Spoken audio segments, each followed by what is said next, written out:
We've spent the last set of lessons dwelling on all the key factors to consider when selecting a mutual fund. All throughout, we've made quite a big noise about knowing your investment objectives. Because we can't stress this enough. Sure, like all people, you want your investment to result in a big pile of money. But what exactly is that pile of money for? A wedding? An education abroad? Your retirement? You'll soon see how defining your investment goal plays a big role in many of the decisions you'll be making when it comes to investing in mutual funds. Luckily for you, mutual funds offer a lot of flexibility in achieving these goals.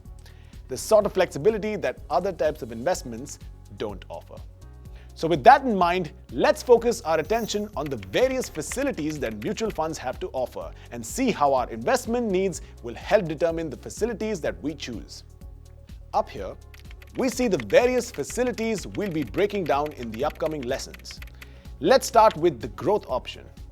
Growth. We have been using that word a lot, haven't we?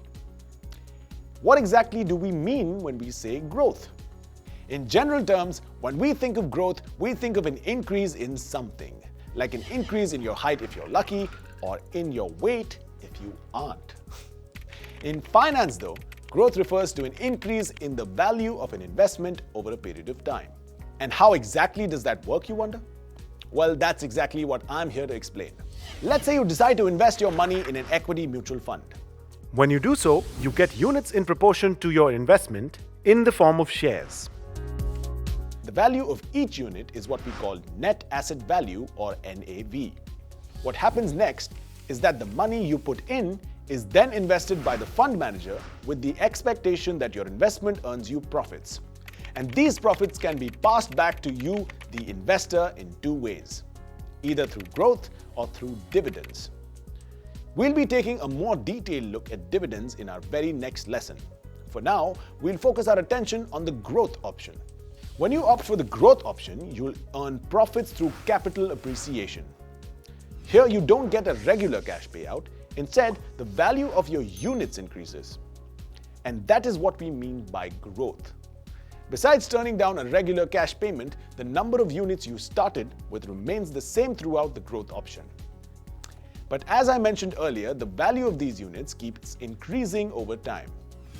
So when you go to redeem your investment, you may end up getting huge returns. Here's an example to help us better understand this facility. Let's assume you just invested 10,000 rupees in a mutual fund at an NAV of 10 rupees. If you simply divide 10,000 by 10, you'll see that you've got 1,000 units in hand. Let's also imagine that you hold on to that investment for 5 years and select the growth option.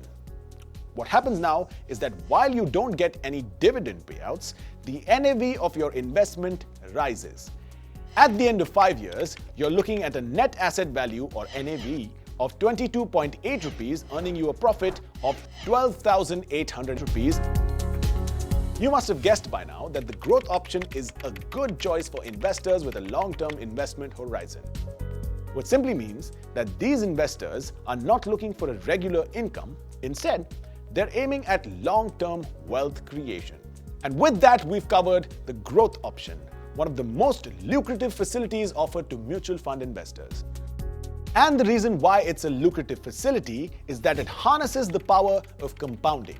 And since we've been dealing with long-term wealth creation all throughout our lessons, we strongly recommend the growth option. Seems simple enough, right?